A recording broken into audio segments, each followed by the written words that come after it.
Sushant Singh Rajput death case में CBI ने 4 साल 6 महीने 15 दिन बाद फाइनल क्लोजर रिपोर्ट फाइल किया है, जिसमें सीबीआई ने कहा है कि आत्महत्या के लिए सुशांत को उकसाने का कोई सबूत नहीं मिला है। सुशांत सिंह राजपूत 14 जून 2020 को बांद्रा में अपने घर पर रहस्यमय तरीके से मृत पाए गए थे। मीडिया और विपक्षी दलों के प्रेशर की वजह से इस मामले की जांच को सीबीआई को सौंपा गया था। अब सीबीआई की आखिरी रिपोर्ट में मौत की असल वजह सुसाइड ही बताई गई है। इस मामले में रिया चक्रवर्ती को 27 दिन जेल में रहना पड़ा था, पर सीबीआई की तरफ से फाइनल रिपोर्ट सामने आने के बाद रिया के वकील सतीश माने शिंदे ने बयान जारी कर कहा है कि इस मामले में कई झूठी कहानियां बनाई गई। इसके बावजूद रिया और उनका परिवार चुप रहकर सब कुछ सहता रहा। मीडिया में गलत अफवाहें चली, गलत कहानियां चली और उनके ऊपर सबसे ज्यादा अपमानित किया गया, उनको अपमान किया गया। इस पूरी घटना में सीबीआई ने 2 मामले की जांच की थी। पहला, सुशांत के पिता के सिंह की रिया चक्रवर्ती के खिलाफ शिकायत, जिसमें आत्महत्या के लिए उकसाने, धोखाधड़ी और पैसों के हेरफेर के आरोप लगाए गए थे।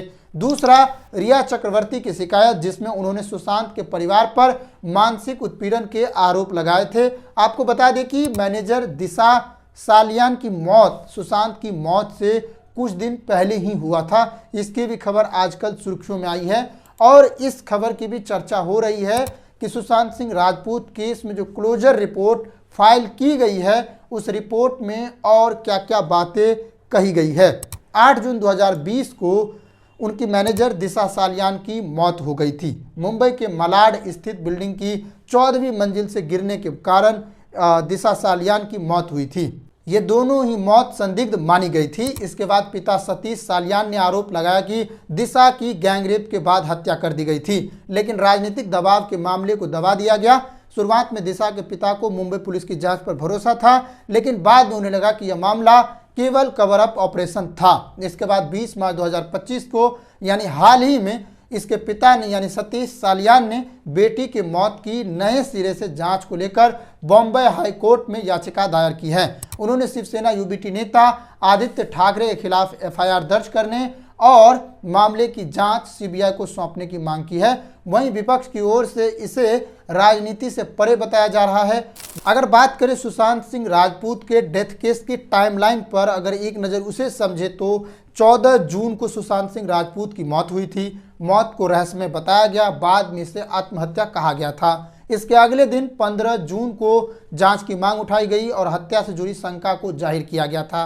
16 जून को महाराष्ट्र के गृह मंत्री अनिल देशमुख ने कहा था सुशांत सिंह राजपूत डिप्रेशन में थे। 18 जून को रिया चक्रवर्ती का स्टेटमेंट लिया गया था और अंततः 6 अगस्त को सीबीआई ने इस मामले में हस्तक्षेप किया था और अब 4.5 साल बाद रिपोर्ट जारी कर दी, जिसमें रिया चक्रवर्ती को क्लीन चिट दी गई है। अब इस पूरे मामले पर क्लोजर लग गई है और यह साबित हो गया है कि सुशांत सिंह राजपूत ने आत्महत्या ही की थी।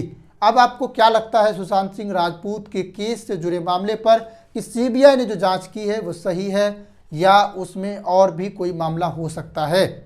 और साथ ही आप क्या सोचते हैं जस्टिस यशवंत वर्मा के बारे में, ये भी कमेंट करके बताइएगा। और आपको दिन भर की खबर कैसा लगा ये भी बताइएगा। नमस्कार, आप इसे शेयर करना नहीं भूलिएगा। जय हिंद।